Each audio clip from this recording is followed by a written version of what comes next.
Father expelled his wife and daughter from home and divorced them and forced me to leave my house for the sake of the family. My neglectful father and manipulative stepmother are trying to force me out of my own home to accommodate my entitled pregnant stepsister because her boyfriend abandoned her and she's now struggling. I'm a 37-year-old man with a stingy, self-absorbed, and frequently absent dad who is 65. He recently discovered my income, and to my astonishment, he decided I should vacate my house under the guise of family obligations. Emily, my 27-year-old stepsister and daddy's little princess, has somehow ended up pregnant. With her ambitious career as an escort and OnlyFans model, she's having a hard time finding a place to live since her boyfriend left. My dad believes he can fix everything, and apparently, I'm the solution. I have to relinquish my home and my hard-earned money to this woman because she made poor life choices. I'm the son my dad has repeatedly refused to acknowledge as his responsibility, but since he learned about my new home, job, and surprisingly high income, he's become very insistent about our blood connection. While I'm not thrilled about his constant reminders of our relationship, he's also trying to make me bond with his wife and her daughter. Granted, she's also his kid, but I was pushed away too early to develop any connection with her. Looking back, I'm glad I didn't because I'd be even more disappointed. Before you all jump in, I just want to make it clear that I'm here to vent my feelings. I have opinions, thoughts, and emotions to share. They might not align with yours, and you may disagree, but I need to get them out because, honestly, I don't have anyone else to talk to. Now let's talk about Emily, short for Amelia, who's my half-sister. She's about 10 years younger than me and somehow makes our dad proud, literally. Dad's delusional because this woman's doing nothing but working as an escort and running a failed OnlyFans account, yet he calls her his pride. Yeah, you read that correctly. I'm guessing he doesn't know the full story. Who's going to tell him? I'm not particularly conservative, but I try to uphold my morals and focus on my career. I date women when I have time to get to know them better. Sometimes there's chemistry, but other factors like long distance and timing issues come into play. Other times there's just no connection.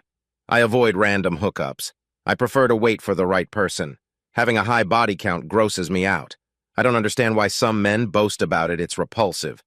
Anyway, that's how I live my life. Unfortunately, my stepsister has a different perspective. She has likely lost track of her sexual partners.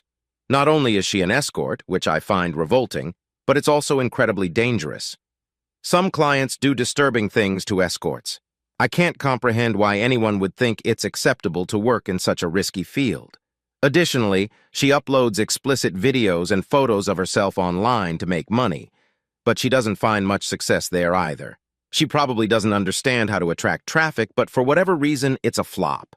How do I know about this? Here's an embarrassing story. My friend told me about it. He mentioned that Emily texted him after they met for a drink and asked if he wanted to hook up. Hearing this, I was already annoyed because the guy had gone out with my sister, but he claimed he didn't know she was my sister at the time. I'm not sure if he's being truthful, but he said she sent him the link to her page and showed it to me. She's always broke and asking our dad for money, so it's clear her ventures aren't working out.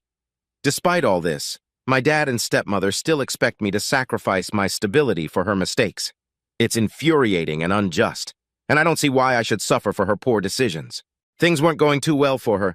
I couldn't bring myself to ask her about it directly, and I never told Dad either. Another time I saw her taking a call, and then sitting in a car with an older man. He gave her flowers and they drove off. She would sneak back into the house through the window at odd hours. I noticed this when I used to come home from college for the holidays. I don't know if she's still at it, but I don't want to be a part of any of it. I have a respected position where I work, and I'm happy about it. Finally, I haven't lived much with my new family since my dad was keen on sending me away at every opportunity. But I've seen Emily enough to say that she takes after her mother, Karen, who is 61. Karen believed she was quite the icon in her prime. She used to be a flight attendant and was fairly attractive to womanizing men like my dad. Now she's a typical botched-face Karen, if you know what I mean. With her claw-like hands and nails longer than her lipstick, she manages the neighborhood daycare. It's weird how parents would leave their kids with Edward Scissorhands like that she may poke out a child's eye with those long nails. Anyway, she's just as prickly as her nails. She has an opinion about everything and loves to cause problems in other people's lives. She has a terrible voice and has more plastic in her body than the ocean. She's as genuine as fake leather. She influences Dad for the worse. I believe she was a major reason why my dad didn't think twice before sending me to boarding school when I was 10, because she didn't want to raise a kid that wasn't her own. Now let me tell you about my dad. He's kind of the main problem in all this. He thinks whatever he does in life is justified, even when it's far from it, because he's lived a whole life, so he knows better. He says he regrets having me because I'm nothing like him. Thank God I'm not. My mom was a strong woman. She knew her priorities well and took good care of my dad, but they fell out.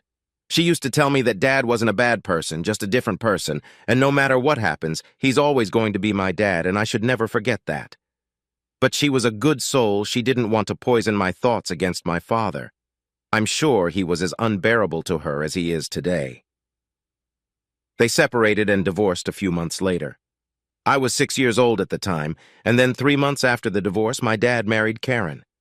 They had Emily when I turned 8, and then my mom died in a car crash. I can't forget it because she was on her way to pick me up from school. She had always been on time, but just once she was 15 minutes late. To me, it seemed like an hour, but it was 15 minutes. She got hit at an intersection by a drunk driver. He survived, but she did not. He got a DUI in a few years, and I was left alone forever. I waited in school, and it took them 3 hours to come and get me. I was lied to and confused since my dad had come. I'll never forget his annoyance when he looked over at Karen and asked what they should do about me, and she said, "Your kid. Your problem." "Precisely, Dad. Now you can't come and tell me I'll have to take care of your spoiled kid. I have a stable job now and manage a few small businesses on the side. I've worked really hard since I turned 17 and have been earning since. After boarding school, I went to college and only visited during the holidays, so I've been on my own since 10. I've put in a lot of effort to get where I am and recently bought a house. It's a nice little place, much better than the shared apartment I had with my friends. It was a life goal I finally achieved. Thought I'd never achieve. The thing is, I only just moved in last month. I may not like my family much, but basic decency required me to involve them in such a significant moment. So, I invited them to the housewarming too. My dad's reaction was pretty sad to watch. He looked envious, to be honest, and a little annoyed as he asked about the furniture, the architect, and the interior designer. I told him what I thought was good enough information, and he responded with taunts like, "I wouldn't know, you never bothered telling me," trying to gain attention and making our weak relationship obvious in front of friends and work colleagues, even my boss. A week passed, and I got a call from him while I was at work, managing a complex project. He said he wanted to meet since it was urgent, and I agreed. I went home and saw a very angry Karen and swollen red-eyed Emily giving me the side eye from the living room. Dad was in the kitchen, taking bottles of beer from the fridge. He offered me one, and I politely declined, worried about what he'd say. I asked him what he wanted me for, and he raised his brows and responded with another question, asking me if I'd finally started giving a damn about us. I frowned in confusion because I didn't understand what he was getting at. He asked me to join Emily and Karen in the living room. I nodded and went over to a couch across from the two and sat down. Emily folded her arms and Karen rolled her eyes. Dad walked in and sat with them facing me. He put his beer bottle on the coffee table and leaned back. He then asked me if I was blind. There was a pause, confusion on my end, and anger on theirs, probably. Before I could respond, he added that it's either I'm blind or I choose not to see things that need to be seen. He said I had probably gotten very proud ever since I got a house and refused to look at the people who actually mean something to me. I sighed and asked him what he meant by all of that and requested that he'd be more clear. He blew sarcastically and then told me I was unbothered by the serious situation in the room. He said that I chose not to see that the family was in jeopardy, and I had decided not to offer to or be of any sort of help. Obviously, I asked him what jeopardy he was referring to. He looked over at Emily, who rolled her eyes and announced that she's pregnant. Like any normal person, I wanted to congratulate her, but before I could, she started crying. Karen hugged her and told me I should know what's going on at home, that I should care enough to ask. Dad said Emily had just found out she's pregnant, and the boy responsible has now broken up with her because of it. Karen added that Emily has decided to keep the baby, and that is what we should base further decisions on. All I could manage to say was, "Can she afford it?" I got death stares from both Emily and Karen, and honestly, I meant well. It was my concern. In my head, I had already assumed that maybe they wanted me to chip in with money to help her out, and I was genuinely ready to do that. But then Dad stood and walked over to my side and sat down with me. He then said that that was why he called me. He said that he's a good father to his girl, and maybe my mother didn't teach me how to be a good brother, but brothers would give their life away for the comfort of their sisters. I beg your effing pardon? I know my financial input is needed, but I'm not dying for her. I sighed and asked what he wanted me to do about it. He smiled and patted my back and said, "That's my good boy." I gave a fake smile, which faded the moment Dad spoke his next few words. "You're giving your house to Emily." "No, I'm not." "Yes," he said immediately. Dad frowned. He asked me why not, so I told him that I could help out financially, but giving up my house was out of the question. "With some cash, but the house is mine. I can lend her a room without rent until she can manage to pay for it," I said. Dad stood from his seat and shouted, "Nonsense!" "It makes perfect sense to me, Dad," I replied, but he insisted I not only give her the house but also move out and buy another for myself. I argued that Emily couldn't even afford to pay the bills and manage the house if she's having a baby and unemployed, and Dad told me that those would also be my responsibilities. "Excuse me?" "Hell no," I said, furious but trying to remain respectful. I got to my feet and told him that was not possible and that I would now be leaving. Then I left. He didn't stop there. He showed up at my house a week later while I was at work. I don't know how he got inside or where he got the keys from, but when I came home, I saw men moving boxes outside the house, boxes full of my stuff. I hurried inside, asking them what they were doing, and they told me the house owner had ordered them to throw that stuff out. I shouted that I was the owner of the house and that they should get my stuff back inside and leave immediately. I lost my cool. This was the last thing I'd expected to witness coming home. I went inside to find Dad and Emily, and they still stood there demanding I do what brothers should do. I told them to leave, but they didn't listen, so I told them I'd call the cops on them. That's when they finally left, bad-mouthing me and using curses. Now, I know this is a lot to read, but it was so much worse in person. A week has passed, and I kind of feel bad about it, which is why I'm posting here. Was I wrong? I feel like they need me, and I shouldn't cut them off like this, but I also feel like there are limits to what I'm okay doing for them. It angers me how disconnected and unbothered they were about me as I grew up. But now they expect me to lay my life for them. It's a bit much, don't you think? Let me know. I can't even involve my friends in this. You all are all I have right now. Update. Hey everyone, I hope you all are well. It's been a week since I posted, and honestly, I didn't expect it to get the attention it did. I read the comments as they came, and some made me question a lot of things. Soon enough, I decided not to cut my family off entirely. This was because I received a call from Emily. She told me she wanted to meet me, and I accepted. She asked to meet at my house since she wanted to tell me a few things, but I was still recovering from the scene made last time, so I insisted we meet somewhere else. We went to a coffee shop, and she was pretty uneasy at the start. Normally, she's pretty arrogant and rude, but she seemed quite unlike herself. We sat in the corner, and she told me she'd recently been broken up with. I responded, saying I had an idea since Dad said that the guy who got her pregnant had left her. She shook her head and said that that's what Dad thinks. I asked her what it really was, and she told me that Dad thinks her boyfriend left her because he has commitment issues. But in reality, she's the one with the commitment issues. Shocking, right?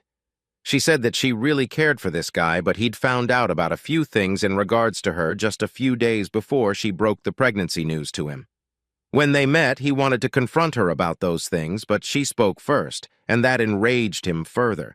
He got pretty crazy in that moment and put a hole in the wall. She said he scared her. Then he told her he was breaking up with her and left without hearing her response.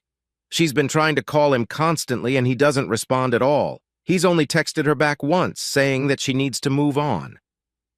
Hearing all this, I felt a mix of emotions. I still don't agree with how my family treated me, but I realized Emily was in a tough spot too. I decided to help her out financially, but made it clear that giving up my house was not an option. We ended the conversation on a better note, and she promised to be more responsible moving forward. Get rid of the kid first and let him know. Only then will he speak to her at all, but she has to get rid of the kid to get that chance. Now, I know Emily isn't a saint, but this guy, I don't like him at all. I only asked her what those things were that he'd found out, and she said it would be weird to tell a brother about it. I kind of understood that she was probably referring to the OnlyFans and escorting, so I shrugged and said it was okay if she didn't want to tell me. Before I could ask her what she'd wanted to meet me for, she drew in a deep breath and let it out. Then she told me that she'd been involved in shady things. I was worried as I didn't really want to hear confirmation of all my suspicions, but I did. She told me that she'd wanted to paint and become an artist, but Karen told her that it wouldn't fetch her a good life or money. Emily was told that she needed to find herself a man as soon as possible. Soon enough, she started gaining the attention of older men, which kind of grossed her out at first. When she told Karen about it, Karen said that was a good thing. It was indeed the older men who knew what to do with the money they had and who were making any money at all. Emily was only 19 at the time, and Karen told her college wouldn't or couldn't fetch her a good, comfortable life. Emily had youth, and there were many who would pay for that. Emily decided she wanted to become a model.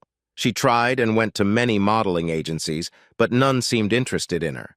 Then she met a guy in his 40s who told her he could get her a gig. He took her to parties and bought her expensive clothes and jewelry for the events, and she was happy until she was told about her first gig. It turns out she was to sell her time to a man in exchange for a modeling gig. She thought it would just be dinner, but it was night, and she spent it. She did get a small modeling gig where she got to take photos for a small brand, but that was it. A few more men used her while she hoped for a gig in return, but she'd be told that they didn't select her. She then found out that the guy investing in her was actually selling her. He was profiting off of her. She thought it unwise to confront him because she was afraid he'd have her killed, so she told him that she didn't want to pursue modeling anymore and was okay with minimum wage jobs. Thankfully, he let her go without an issue. She then tried to wait tables at bars, and it was pretty tough for her. That's what hard-earned cash is, Emily. But anyway, she also said that Karen would humiliate her for choosing to do those small jobs. Karen would tell her women are the beauty of this world and should only be there to shine and smile like a showpiece. They need to be taken good care of, and so on. So Emily started going out with men only for dinner, but she charged for it. She said there were many loners out there who just wanted conversation. But that too ended up with stalkers and obsessive men who thought they were owed more than what they'd paid for. She decided that talking to men, making them feel connected to her, was more problematic than sleeping with them, so she started escorting. It worked fine until a friend told her about OnlyFans. She tried to get it going, but she wasn't really good at handling a camera and editing things. She wasn't social enough, and it required a lot of work, so that didn't work out either. Then she met her boyfriend, who was an ex-coworker. He worked as a barista, and they met again. She liked him a lot, but he was too clingy. He was a little possessive, too, and didn't trust her much. Granted, he had every reason to doubt her because she was, in fact, still on OnlyFans and an escort without his knowledge. She stopped escorting completely, and her boyfriend started taking care of her with the little money he made, and she was fine with it. Karen wasn't, though. But then she got pregnant, and her boyfriend found out everything. She said she has a few men on the list who could be potential fathers. They all chip in with money to support the kid and her. One of them had even proposed to her, but she knows all of them are doing it because they think they're the only one there is, which is ridiculous since they know she's an escort, but she doesn't outrightly tell them that. Each one pays her bills and would probably help with the kid. She said she decided to tell me all this because she couldn't tell Dad, and Dad thinks she's only been modeling here and there, making little money, and that she had one guy in her life who left her when he should have stayed. Karen knows most of it and suggests Emily marry the guy who proposed and let him think he's the father. But Emily doesn't know what to tell Dad. She also doesn't want to marry the guy because he's weird and old, and she doesn't want to let anyone believe a lie. I asked her what she wanted me to help with, and she said that some financial input would be fine, and she wants me to make up with Dad. She said that I should agree to what Dad's asking, and then move out for some time, then I could come back when matters aren't as heated. How is that a solution? I respectfully declined her offer and told her I could only contribute some cash, but I wasn't okay with moving out of my own house. She then told me I was selfish for thinking like that she exposed her whole life to me, and I didn't have the least bit of decency to help her out. She said Dad was right about me, and I deserved to be sent to an orphanage and not taken in when I needed a place to live. She got up and stomped away. I think my response wasn't too extreme, but is it selfish? Really, what do you think of her side of the story? Does it justify her demands? Should I trust her?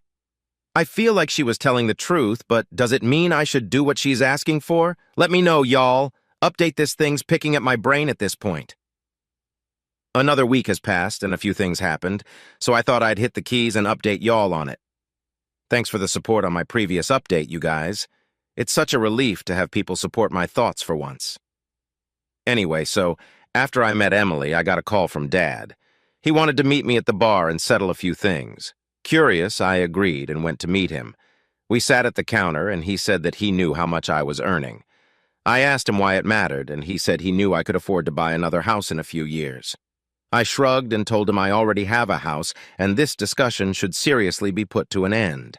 He insisted that I didn't have a family yet, and it's harder for women to raise a child alone. That kid needs a safe space he can call home.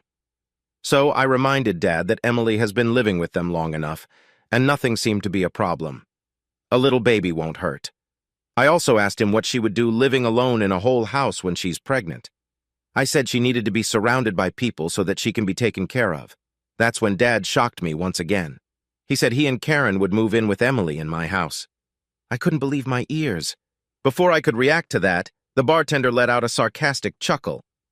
Dad took offense and asked him what was so funny. To him, Emily, he replied. He said she uses everyone and then throws them away.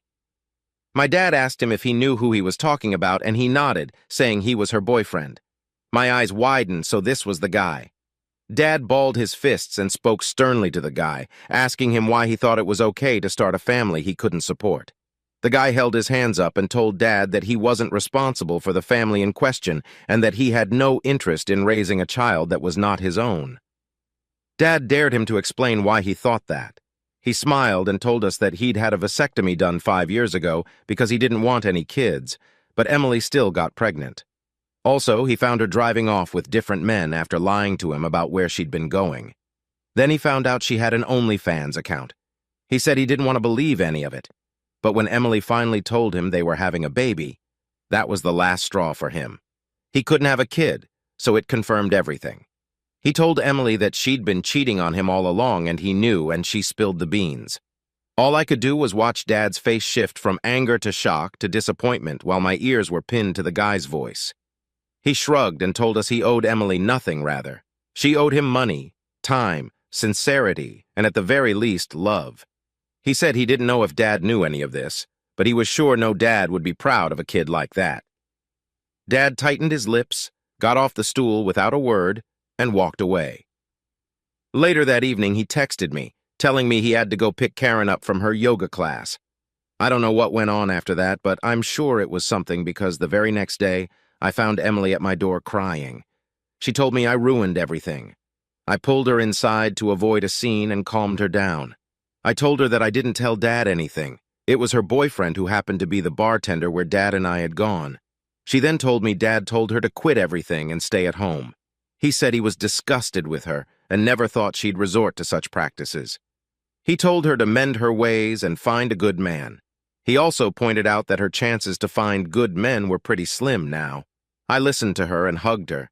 She said she was sorry for thinking it was me because Dad had just come home from meeting me when he confronted her. I forgave her, and then she went back home. While she was ranting and telling me about how pathetic she felt, she mentioned that Karen was pretty quiet when Dad was talking about good women and their loyalty, like she could say anything. Emily said one of the things she can't speak about. I asked her what she meant by that, and she said that Karen couldn't have an opinion since she is. I could only frown in confusion before Emily continued on with her crying as she narrated what else happened. Yoga, huh? Stuck with me? What do y'all think really happened? Is Emily going to be Dad's pride still? No one's contacted me since then. I'm going to see and let y'all know. I know y'all probably didn't expect me to get back to you so soon, but I couldn't help it. Update just 12 days after my last upload, and I'm here for the ones asking. Emily's ex's name is irrelevant, but we can call him Bob. Here's the new bit. So the day before yesterday, I went to meet Dad. I told him I decided on a few things. I said that I'd wanted to help raise Emily's kid, and I was ready to lend a room to her. I would be okay to pay for the diapers and stuff, but she needs to get a job as soon as she can. Dad told me that then there'd be no one with the baby, so I suggested she try freelancing or working from home. Dad wasn't his usual rude self this time. He took a pause and then sighed. He sat down on the couch and told me he thought I'd hated him. He was right, but I asked him why he thought that. He said it was because Mom hated him too. I quickly told him she never told me that she always said Dad loved me and cared about me. I told him that the only reason I was disappointed at all was how wrong my perception of Dad was. Mom told me all that, and then what I felt from Dad was total neglect and lack of care. He rubbed his eyes and told me he hated himself for a lot of things. He said he liked Mom, but they hadn't known one another long enough to decide if they were actually each other's type. He sighed and said that he got her pregnant and that's why he had to marry her. She was a good wife to him, but he never felt the spark between them. And then he met Karen. When he said that, I could feel my insides tingling. I couldn't move. I didn't know any of this. Dad told me that Karen sparked a flame in him he never knew he had. He was so happy with her, and before he knew it, he caught feelings. Before he could navigate his way through rights and wrongs, he got Karen pregnant too. Then he told Karen it was wrong, but it was too late she was pregnant. He told her to wait because he wanted to tell Mom first, but Karen felt insecure and came to our house. She told Mom everything. Mom confronted Dad and he accepted it. It was a very ugly episode because Mom was extremely hurt, but even then she was polite and asked Dad for a divorce. My parents divorced because Dad had an affair with my stepmom and got her pregnant. I don't know how worse this man could get. Dad took a pause and looked over at me. He said that he'd spent a nice year with Karen when Mom died and he had to bring me home. Karen hated everything about it. She was again insecure that Dad might prioritize me over their baby somehow because of guilt or whatever, so he sent me away to boarding school 3 years later. And then I never had to stay home long enough to cause Karen any discomfort. "Love makes you do stupid things," he said, and I wanted to punch this man in the face, but I controlled it. I turned around to see Karen standing in the doorway, water bottle in hand. She said she was just leaving for yoga class and put her bottle on the table, then went into the kitchen. I blinked, and before I could think straight, she was back and went through the door. I was numb, so I followed her out. I picked up her water bottle to return it to her. When I got out, she'd already gotten in her car and was driving off. I needed a drive to clear my mind, so I quietly sat in my car and drove, following her. She parked outside a yoga club and got out. She looked around herself and then started walking into an alley. She again looked around herself and got into another car. She hugged and kissed the driver, and they drove off. I could hardly blink. I clenched my jaw, parked my car, got out, and went inside the yoga club. I asked them about Karen checking in, and they denied giving me personal info. I said I was worried about her and insisted I be told if she was there. They told me they had no client with that name. I got back to my car and waited. I don't know what came over me, but when that other car rolled in, I started making a video. A man got out, opened her door for her, hugged her, kissed her, then slapped her butt as she joyously made her way to the parking lot. So much for yoga, Karen. Before she could get to the parking lot, I left. So my dad cheated on my mom, and now he's getting cheated on. Karma. Dad has called me a few times, but I didn't pick up. Going to see what happens because all I can think of is how ironic this whole situation is. Want to do now is go and ask Karen about it all. Should I update? Hey, y'all, this is probably going to be the last update, I think, and I know it's a week late and y'all expected it to be sooner, but so much happened this week. First, I actually managed to man up and go and confront Karen. I went when Dad wasn't home and was asleep. I asked her if she had a yoga class that day. She said she had it every day, even on Sundays. She was in the kitchen cooking pasta. I asked her who her yoga instructor was, and she took a random name. I asked her if that was a woman. She said no and laughed. "Why would I take a man?" she said. I told her it was funny that she had a female one when the club she went to didn't have any female instructors. She told me I was mistaken, but her voice was caught off guard and her hands weren't stirring the pasta sauce anymore. I told her I joined the club yesterday, and that's what they told me. She asked me how I knew where her club was. I told her I followed her the last time I'd visited. She dropped a spoon. I picked it up and she turned around. "What are you getting at?" she asked me. So I told her what I saw. She denied it as expected. I said I saw it with my own eyes.